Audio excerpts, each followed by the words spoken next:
हर हर हर महादेव। पाप हर, कष्ट हर, संकष्ट हर, कर सभी समस्याओं का हर। ऐसे शिव शंकर भगवान को बारंबार प्रणाम है, बारंबार प्रणाम है। पंचाक्षर का नाम लेना बहुत जरूरी है। ओम नमः शिवाय, ओम नमः शिवाय, ओम नमः शिवाय। ओम जिसे श्रवण कर मिट जाती है जन्म जन्म की व्यथा। यही है शिव शंकर कथा, यही है भोले बाबा की कथा, यही है शिव शंकर की कथा, यही है भोले बाबा की कथा। हर जिसे श्रवण कर मिट जाती है जन्म जन्म की व्यथा। यही है शिव शंकर कथा, यही है भोले बाबा की कथा। उपस्थित सभी लोगों को हर हर महादेव पंचपंथ के चैनल में स्वागत है सबका।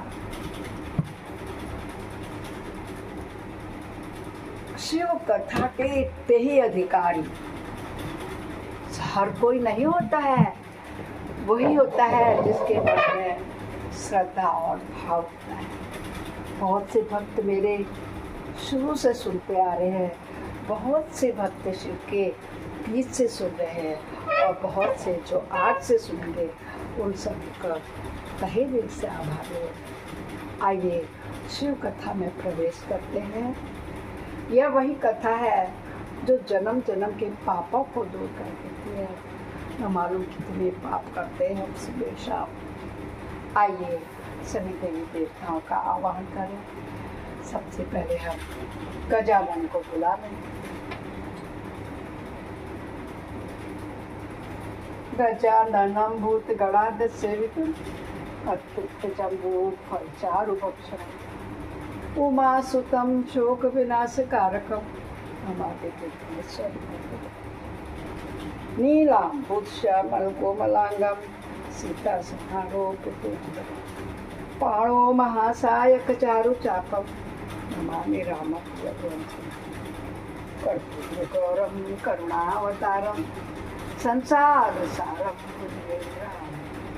सदा वसन्तं हृदयारविन्दे भवं भवानी सहितं नमामि। त्वमेव माता च पिता त्वमेव, त्वमेव बन्धुश्च सखा त्वमेव विद्या द्रविणं त्वमेव, त्वमेव सर्वं मम देव। गुरुर्ब्रह्मा गुरुर्विष्णु गुरुर्देवो महेश्वर, गुरु साक्षात् परब्रह्म तस्मै श्री गुरुवे। आनंदी आनंद कर सब संकट दूर, जो सेवक शरण पड़े सदा रहे भरपूर। तुम दाता हम मांगता, दिया तुम्हारी खाए। तुम ऐसी जगदाता माता, तुम्हें छोड़ और किस दर जाए। सदा भवानी गायी सिद्धि करे गणेश, पंचदेव रक्षा करें ब्रह्मा विष्णु। सर्वे भवन्तु सुखिनः, सर्वे सन्तु निरामया, सर्वे भद्राणि पश्यन्तु मा कश्चित् दुःखभाग् भवेत्, मा कश्चित् दुःखभाग् भवेत्। गुरु शंकर भगवान की जय। हर हर हर महादेव।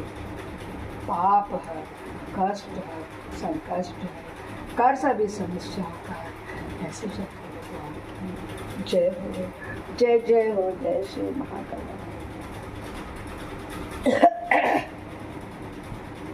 भक्तों, कल हमने अध्याय 25 का अध्ययन किया था। आज हम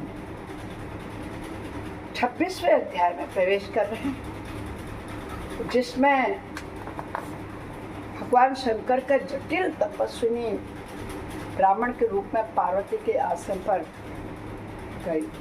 उनसे सत्कृत हो उनकी तपस्या का कारण पूछा और पार्वती का अपनी सखी विजया से सब कुछ कहलवाना। जो दो सखियां उनके साथ आती थी ना, तो उसी से सब कहलवा दिया। रुद्र संहिता के तृतीय खंड पार्वती खंड में 26वें अध्याय में हम यही अध्ययन करेंगे। श्रद्धा भाव से, प्रेम से शंकर भगवान सबकी मनोकामना पूरी करें, सबके घरों में नाते होते हंसते खेलते बेटा बहू बेटियों का अमर सुहाग देते हुए समस्त सुखों की स्वास्थ्य लाभ की प्राप्ति करें, इसी मनोकामना के साथ। हर हर महादेव। ब्रह्मा जी कह रहे हैं नारद से, क्या कह रहे हैं? उन सप्तर्षियों के अपने लोक में चले जाने पर सुंदर लीला करने वाले साक्षात भगवान शंकर ने देवी के तप की परीक्षा लेने का फिर से विचार किया।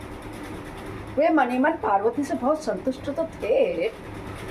परीक्षा के बहाने ही पार्वती जी को देखने के लिए जटाधारी तपस्वी का रूप धारण करके गए। भगवान शंभु के वन को चले। अपने तेज से प्रकाशमान अत्यंत बूढ़े ब्राह्मण का रूप धारण करके प्रसन्न चित्त हो वो दंड और छत्र लिए वहां से क्या प्रस्थित हुए, चल दिए। आश्रम में पहुंचकर उन्होंने देखा देवी शिखा सखियों से घिरी हुई है, वेदी पर बैठी हुई है, चंद्रमा की विशुद्ध कला से प्रतीत होती है। ब्रह्मचारी का स्वरूप धारण किए भक्त वत्सल शंभु पार्वती देवी को देखकर प्रीति पूर्वक उनके पास गए। उन अद्भुत तेजस्वी ब्राह्मण वीरता को आया देख उस समय देवी शिवा ने समस्त पूजन सामग्रियों द्वारा उनकी पूजा की। जब उनका भली भांति सत्कार हो गया, सामग्रियों द्वारा उनकी पूजा संपन्न कर ली गई, तब पार्वती ने बड़ी प्रसन्नता प्रेम के साथ उन ब्राह्मण देव से आदर पूर्वक कुशल समाचार पूछा। वो भी तपस्या लेने आए हैं, तपस्वी बन के, और वो भी जानती हैं कि ये मेरे ही पति देव हैं, परीक्षा लेने आए हैं। क्या बोली पार्वती? ब्रह्मचारी का स्वरूप धारण करके आए हुए हैं, आप कौन हैं? कहाँ से आए हैं? वेद वेदताओं में शेष आप अपने तेज से इस वन को प्रकाशित तो कर रहे हैं। मैंने जो कुछ पूछा है बस उसे बता दीजिए। ब्राह्मण ने कहा, मैं इच्छा अनुसार विचरण करने वाला वृद्ध ब्राह्मण हूँ, पवित्र बुद्धि तपस्वी, दूसरों को सुख देने वाला और परोपकारी हूँ, इसमें कोई भी संशय नहीं है।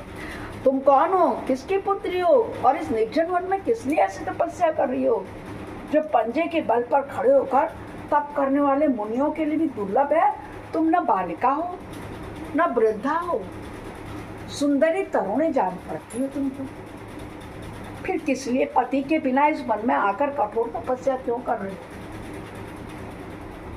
ये महापुराण हमें यहाँ पर क्या देता है? संदेश देता है, संकेत करता है कि हमें कोई भी काम, हमारी शादी हो गई है तो पति के बिना नहीं करना चाहिए। पति है तो सब कुछ है।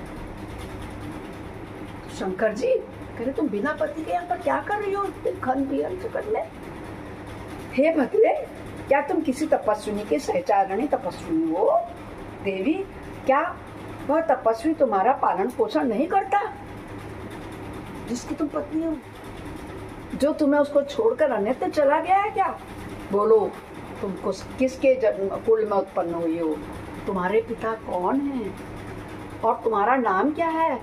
तुम महासौभाग्य रूपा जान पड़ती हो, तुम्हारा तपस्या में अनुराग व्यर्थ है।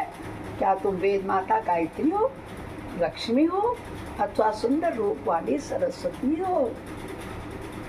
इन तीनों में से तुम कौन हो? यह मैं अनुमान से निश्चय नहीं कर पाता। पार्वती बोली, हे विप्रवर, न तो मैं वेद माता गायत्री हूँ, ना मैं लक्ष्मी हूँ, ना मैं सरस्वती हूँ। इस समय मैं हिमांचल की पुत्री और मेरा नाम पार्वती है। पूर्व काल में, इससे पहले के जन्म में मैं प्रजापति दक्ष की पुत्री थी। उस समय मेरा नाम सती था। एक दिन पिता ने मेरे पति की निंदा की थी, जिससे कुपित हो मैंने योग के द्वारा शरीर को त्याग दिया था। इस जन्म में भी भगवान शिव मुझे मिल गए थे, परंतु भाग्यवश काम को भस्म करके वे मुझे भी छोड़कर चले गए हैं। ब्रह्मांड शंकर जी के चले जाने पर मैं विरह ताप से उद्विग्न हो गई हूँ और तपस्या के लिए दृढ़ निश्चय करके पिता के घर से यहाँ गंगा जी के तट पर चली आई हूँ। यहाँ दीर्घ काल तक कठोर तपस्या करके भी मैं अपने प्राण बल्लभ को न पा सकी, इसलिए अग्नि में प्रवेश कर जाना चाहती हूँ। अग्नि में प्रवेश कर जाना चाहती थी। इतने में ही आपको आया देख मैं क्षण भर के लिए ठहर गई हूँ। अब आप जाइए, मैं अग्नि में प्रवेश करूंगी, क्योंकि भगवान शिव ने मुझे स्वीकार नहीं किया। इतनी कठिन तपस्या मैंने कर ली और उन्होंने मुझे स्वीकार नहीं किया। किंतु जहाँ जहाँ मैं जन्म लूंगी वहाँ वहाँ शिव का ही प्रतिरूप मैं वर्ण करूंगी। दिल से पति मान गया। ब्रह्मा जी कहते हैं नारद जी से, हे नारद, ऐसा कहकर पार्वती उन ब्राह्मण देवता के सामने ही अग्नि में समा गई। पार्वती माता यद्यपि ब्राह्मण देव सामने से उन्हें बारंबार ऐसा करने से रोक रहे थे, अग्नि में प्रवेश करती हुई पार्वती कुमारी पार्वती की तपस्या के प्रभाव से वह आग उसी क्षण चंदन के चंपक के समान क्या हो गई, शीतल हो गई। क्षण भर उस आग के भीतर रहकर जब पार्वती आकाश से ऊपर की ओर उठने लगी, तब ब्राह्मण रूपधारी शिव ने सहसा हंसते हुए उनसे पुनः पूछा, ओ भद्रे, तुम्हारा तप क्या है? यह कुछ भी मेरी समझ में नहीं आया।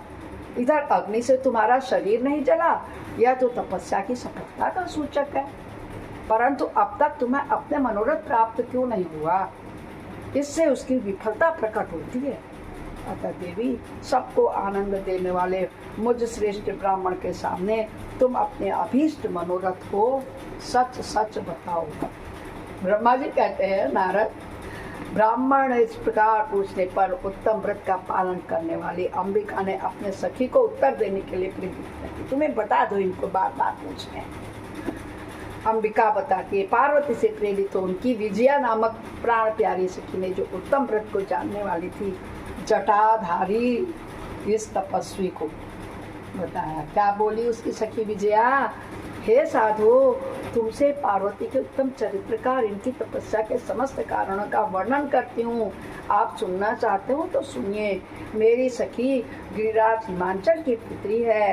ये पार्वती और काली नाम से विख्यात है। माता मेनका की कन्या है। अब तक किसी ने इनके साथ विवाह नहीं किया है। ये भगवान शिव के सिवा दूसरी किसी को चाहती भी नहीं है। उन्हीं के लिए 3000 वर्षों से तपस्या कर रही हैं। भगवान शिव की प्राप्ति के लिए ही मेरी इन सखी ने ऐसा तप प्रारंभ किया है। विप्रवर, इसमें जो कारण है उसे बताती हूँ, सुनिए। ये पर्वत राजकुमारी ब्रह्मा, विष्णु तथा इंद्र आदि देवताओं को भी छोड़कर केवल पिनाकधारी भगवान शंकर को ही पति रूप में प्राप्त करना चाहती है। और नारद जी के आदेश से यह कठोर तपस्या कर रही है। द्विजश्रेष्ठ, आपने जो कुछ पूछा था उसके अनुसार मैंने प्रसन्नतापूर्वक अपनी सखी का मनोरथ बता दिया। अब आप और क्या सुनना चाहते हो? शंकर जी परीक्षा लेने आए थे तपस्वी बन के, तो पूछिए और क्या पूछना चाहते हैं?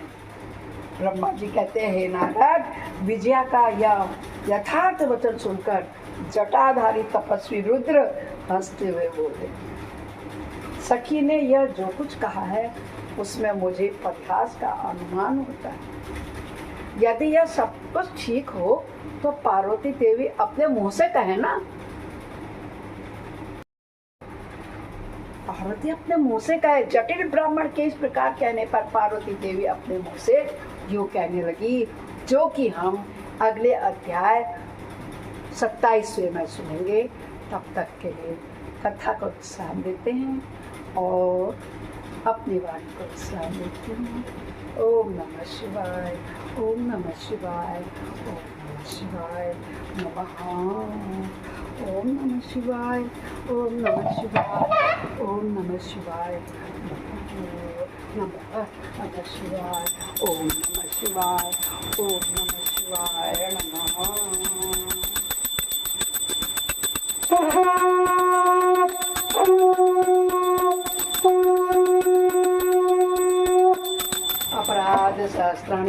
क्रियन्ते समया दास्वानिति मामत्वं शनैः परमेश्वर आवाहनं न जानामि विसर्जनं पूजां च न जानामि क्षम्यतां परमेश्वर मंत्रेणं क्रियाएणं भक्तिनं क्रियाजपूजितं मया देवे परिपूर्णं तथा हे शिव शंकर हे कल्याणकारी आपकी जय हो।